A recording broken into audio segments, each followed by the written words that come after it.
Hello बच्चों, आपका इस YouTube चैनल में स्वागत है।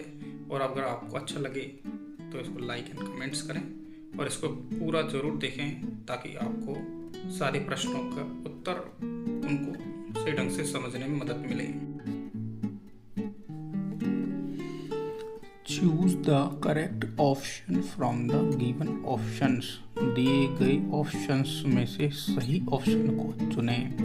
पहला प्रश्न है we should wash our hands dash eating food, यानी हमें हाथ धोना चाहिए बिफोर ईटिंग फूड, खाना खाने से पहले यानी बिफोर। अगला प्रश्न है Sita can read English novel dash is very intelligent.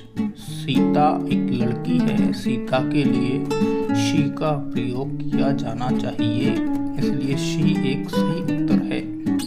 अगला प्रश्न है Neha wants a new dress so she dash go to market tomorrow. Tomorrow means कल, आने वाला, तो आने वाले कल के लिए हम लगाएंगे विल, फ्यूचर का प्रयोग। नेक्स्ट सेंटेंस है which of the underline letter, यानी नीचे दिए गए कौन से अक्षरों में से इन द फॉलोइंग वर्ड्स कौन सा शब्द हैज़ अ डिफरेंट साउंड, जिसकी डिफरेंट मीनिंग या डिफरेंट साउंड आ रहा है, डिफरेंट आवाज आ रही है। फर्स्ट वन है रन, र ए न, अ का साउंड आ रहा है इसमें। दूसरे में है सन, स अ न, इसमें भी अ का साउंड आ रहा है। Fun, F U N fun, इसमें भी अ का साउंड आ रहा है। पी यू टी पुट, इसमें उ का साउंड आ रहा है, इसलिए बी एक सही उत्तर है। अगला वाक्य है which of the following things is not related to games. Games से रिलेटेड कौन सा नहीं है। गेम्स मीन्स खेलों से संबंध कौन से शब्द से नहीं है। पहला है रैकेट, बैडमिंटन रैकेट से खेला जाता है। नाइफ, चाकू है। बैट, गेम्स में खिलाड़ी के लिए बैट का प्रयोग किया जाता है। बल्ला, हॉकी भी एक इक्विपमेंट है जिससे बच्चे हॉकी खेलते हैं। बैट, हॉकी एंड रैकेट, तीनों ये खेल से संबंध है, जबकि नाइफ एक किचन से संबंध रखने वाला शब्द है। Honesty is the best policy. Honesty क्या होती है? बेस्ट अच्छी चीज़ होती है, लेकिन यहाँ पर जो बेस्ट जो शब्द दिया है वो सुपरलेटिव डिग्री दिया है, इस वजह से सुपरलेटिव डिग्री के पहले द आर्टिकल का प्रयोग किया जाता है। नेक्स्ट लास्ट सेंटेंस है the meaning of the word mistake is. Mistake यानी गलती, गलती का सिनोनिम शब्द यानी इसका पर्यायवाची शब्द चारों में से हमें देखना होगा। राइट यानी सही, ट्रू यानी सच, और फ्यूचर यानी भविष्य, और ब्लेंडर मीन्स होती है भारी गलती। तो सही उत्तर हमारा यहाँ पर सी रहेगा। I have taken nothing dash morning, means मैंने सुबह से कुछ नहीं लिया है। तो मॉर्निंग एक पॉइंट ऑफ टाइम है, इस वजह से सिंस का प्रयोग हुआ है। पीरियड ऑफ टाइम के लिए फोर का प्रयोग किया जाता है, समय के लिए एट का प्रयोग किया जाता है। कोई चीज को कोई वस्तु छू रही हो तो ऑन का प्रयोग किया जाता है। नेक्स्ट सेंटेंस है I don't know the boy dash stole your money. यहाँ पर बॉय के लिए ही का प्रयोग किया जाएगा, जो सब्जेक्ट की जगह पर स्थान लेगा। अगला सेंटेंस है Rohit dash been learning English for 5 years। 5 साल से रोहित इंग्लिश सीख रहा है। तो ये प्रेजेंट परफेक्ट टेंस है, इसमें हैज़ बीन और हैव बीन का प्रयोग किया जाता है, इसलिए यहाँ रोहित सिंगुलर है तो रोहित के साथ हैज़ का प्रयोग किया जाएगा। Has been learning English for 5 years। Next वाक्य है which of the underlined word in the following words has a different sound. किसकी अलग आवाज आ रही है? तो पहला है आउट, आओ की आवाज आ रही है। नेक्स्ट है लाउ, लाउ में इसमें भी आओ की आवाज आ रही है। फाउ, यहाँ भी फाउंड, फाउ आउ की आवाज आ रही है, जबकि शोल्डर, ओल्डर, शोल्डर तो ओ की आवाज आ रही है यहाँ पर, इसलिए यह उत्तर सही है, शोल्डर। अगला सेंटेंस है which of the followings is not related to village. गांव से संबंध नहीं रखने वाला वर्ड्स इनमें से कौन सा है। First one is temple, temple गांव में होते हैं। फार्म्स यानी खेत गांव में होते हैं। एयरपोर्ट्स नहीं होते हैं जहाँ पर एरोप्लेन उड़ते हैं, एरोपोर्ट्स जो वहाँ पर एयरपोर्ट्स पर विलेज नहीं होते हैं, विलेज में एयरपोर्ट्स नहीं होते हैं। अगला है बस स्टैंड जो कई गांव में मिल जाते हैं।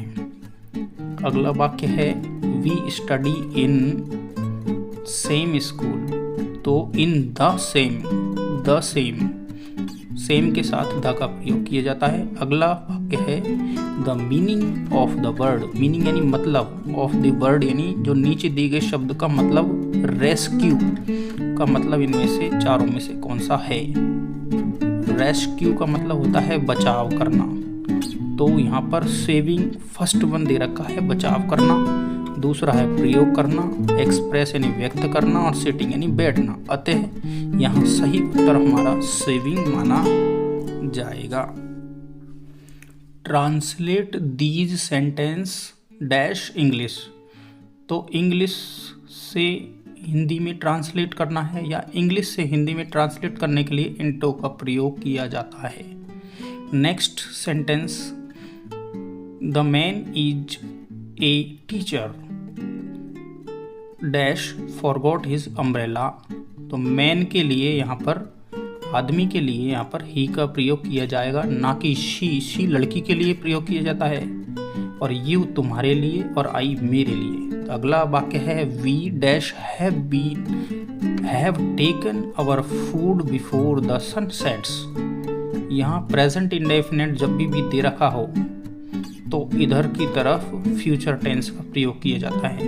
यहाँ अगर यहाँ फ्यूचर दे रखा है तो यहाँ पर प्रेजेंट, यहाँ प्रेजेंट दे रखा है तो यहाँ पर फ्यूचर का प्रयोग होगा। तो इनमें से फ्यूचर का जो हेल्पिंग वर्ब है वो है शैल, तो सही उत्तर है shall. We shall have taken our food before the sun sets. Next question is which of the underlined letter in the following words has a different sound? Steel, st, ई की मात्रा, B इसमें भी बड़ी ई की मात्रा, टी यहाँ भी बड़ी ई की मात्रा आ रही है, लेकिन ये स्प्रे यहाँ पर आई की मात्रा आ रही है, इसलिए हमारा सही उत्तर स्प्रेड है। Which of the following is not related to bank? Bank से संबंध नहीं रखने वाला वर्ड कौन सा है। बैंक से संबंध नहीं रखने वाला शब्द है मैनेजर, कैशियर, टीचर और क्लर्क। मैनेजर भी बैंक में होता है, कैशियर जो पैसे का लेन देन करता है ये भी बैंक में होता है, और क्लर्क बाबू जो बैंक में होता है ये भी इससे रिलेटेड है, लेकिन टीचर स्कूल में होता है, यहाँ पर टीचर एक सही उत्तर है। छठा question dash rich are not always kind. Rich यानी अमीर लोगों के लिए, पूरी कम्युनिटी को दर्शा रहा है। जब भी कोई शब्द कम्युनिटी को दर्शाता है तो यहाँ पर द का प्रयोग किया जाता है। Next question is the meaning of the word व्रिल is. व्रिल का मतलब चक्कर, और चक्र के लिए शब्द सिनोनिम्स देखेंगे यहाँ पर। टर्न यानी मुड़ना, राइज यानी उठना, स्पिन यानी घूमना, चक्कर करना, और फॉल यानी गिर जाना। इसलिए यहाँ पर व्रिल का सिनोनिम वर्ड या अन्य दूसरा शब्द या इसकी मीनिंग यहाँ पर रहेगी spin. There was a bridge dash the river. River के ऊपर ब्रिज है, तो जब भी कोई चीज़ किसी चीज़ के ऊपर होती है तो ओवर का प्रयोग करते हैं। इन कोई चीज़ पहले से ही अंदर होने के लिए, एट समय के लिए, और ऑन जब किसी वस्तु को कोई वस्तु छू रही होती है तब हम प्रयोग करते हैं। Next question is we visited the school. My father taught in dash. यहाँ पर स्कूल के लिए यहाँ पर ऑब्जेक्ट के रूप में इट का प्रयोग किया जाएगा। हिम व्यक्ति के ऑब्जेक्ट के रूप में, हर स्त्री के ऑब्जेक्ट के रूप में, इट वस्तु के ऑब्जेक्ट के रूप में, यू तुम्हारे लिए। तो यहाँ सही उत्तर इट का प्रयोग किया जाएगा। स्कूल के लिए इट का प्रयोग किया जाएगा। Next question third is when I dash going to school I saw Jaya. मैं जब स्कूल जा रहा था तब मैंने जया को देखा।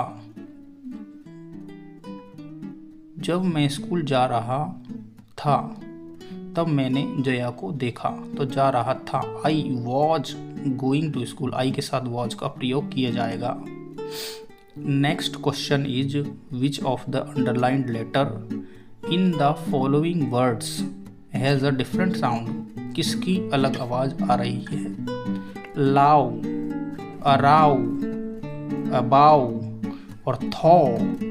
तो ओ की आवाज दे रहा है, जबकि ये तीनों शब्द आओ की आवाज दे रहे हैं। Next question is which of the following is not related to zoo. इनमें से कौन सा शब्द जू से रिलेटेड यानी जू से संबंध नहीं रखता है?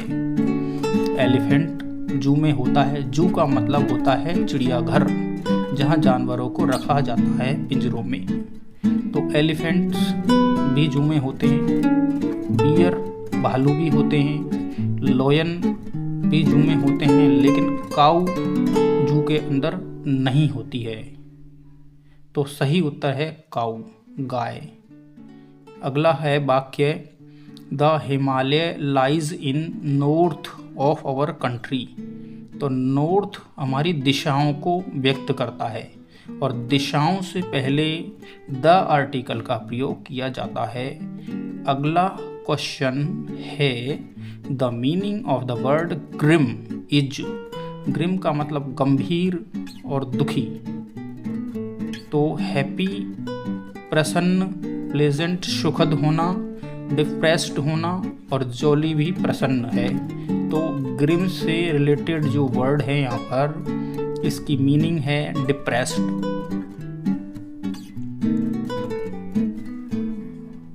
Butter is made from milk.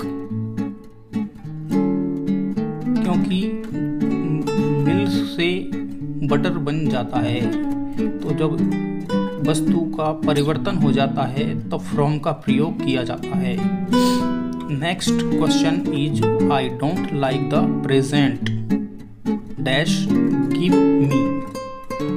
मुझे वह प्रेजेंट पसंद नहीं है, यह उसने दिया है। तो ही गेव मी, यहाँ पर ही सब्जेक्ट के रूप में प्रयोग किया जाएगा।